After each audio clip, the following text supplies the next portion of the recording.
Je suis un voyageur. Un voyageur, c'est un homme qui va un peu dans tous les sens. C'est un homme armé pour affronter toutes les situations possibles.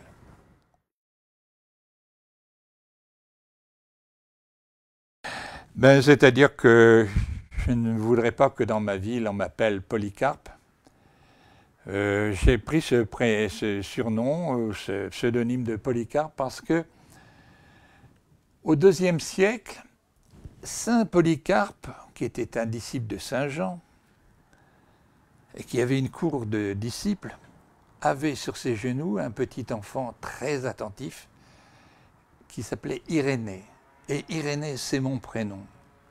Et donc j'ai choisi le pseudonyme de Polycarpe parce que je me recommande de cet homme.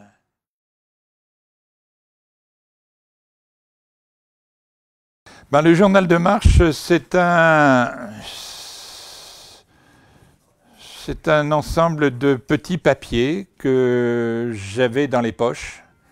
Et quand j'avais une émotion, quand j'avais un flash, quand j'avais une rencontre intéressante, je sortais de ma poche un petit papier, un post-it, et je griffonnais, je noircissais un papier. Et lorsque j'ai été à la retraite, j'ai pris mon ordinateur, mon traitement de texte, et un jour, mon fils est venu dans mon bureau me dire « Ah, qu'est-ce que tu écris? Mais c'est beau!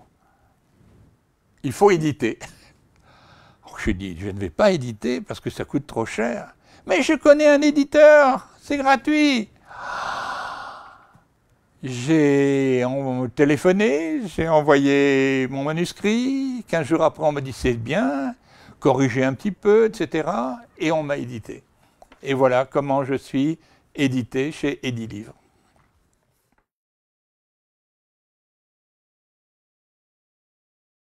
Je n'ai aucune prétention, mais vous savez, quand je le relis, parce que de temps en temps je relis mon bouquin, oh, j'ai dit c'est pas mal, qu'est-ce que j'écrivais bien quand même. Et puis j'ai dit, ces émotions que j'ai eues, je veux les partager. Ces flashs que j'ai eus, que j'ai ressentis, que j'ai vécus, c'est quand même de belles choses.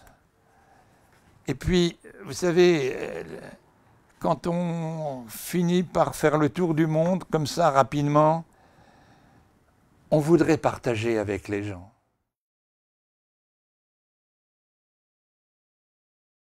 Il y a eu l'évacuation, une évacuation mouvementée.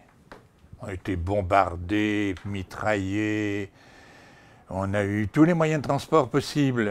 La voiture de papa est tombée en panne, ensuite on a pris le train, ensuite on a marché, ensuite on a été dans un camion. On s'est retrouvé à la frontière espagnole du nord de la France. Les plus belles vacances de ma vie. J'avais 8 ans. Extraordinaire. Et puis découvrir le Béarn, le Pays basque,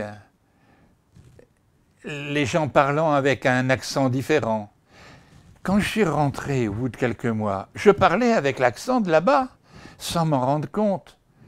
Les copains de mon pays, ils se moquaient de moi. Hein. Eh oui. Et puis ensuite, il y a eu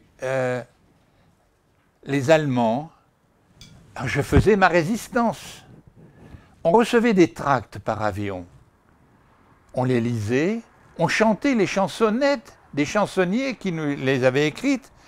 Et c'était des chansons cocasses sur la défaite des Allemands. On chantait ces chansons à tue-tête. Nous étions des résistants. J'avais 9 ans, 10 ans, 11 ans, 12 ans. Et il y avait un champ d'aviation dans mon pays. Et il m'est arrivé de monter jusqu'au grenier lorsque les avions lâchaient leurs bombes au-dessus de ma maison. Et je regardais les bombes tomber et exploser à 3 km de là dans le champ d'aviation. Naturellement, maman n'était pas au courant.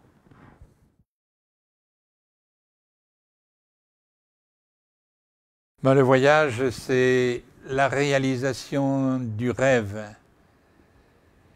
c'est le silence, c'est la solitude, mais une solitude active.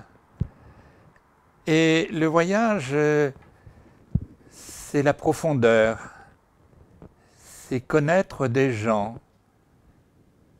c'est découvrir de nouveaux paysages, c'est aimer d'autres cultures, c'est les apprécier.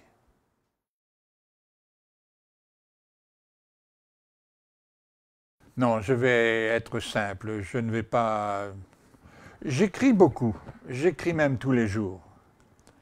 Mais ce sont des petites choses. Je pense qu'il faudrait que je les rassemble encore et que je les confie à mon éditeur. Mais est-ce qu'elles en valent la peine? Vous savez, je suis très difficile. Hein? Je ne veux pas écrire n'importe quoi. Il faut que j'écrive, oui, ça me démange. Mais je suis tellement difficile à apprécier ce que j'écris.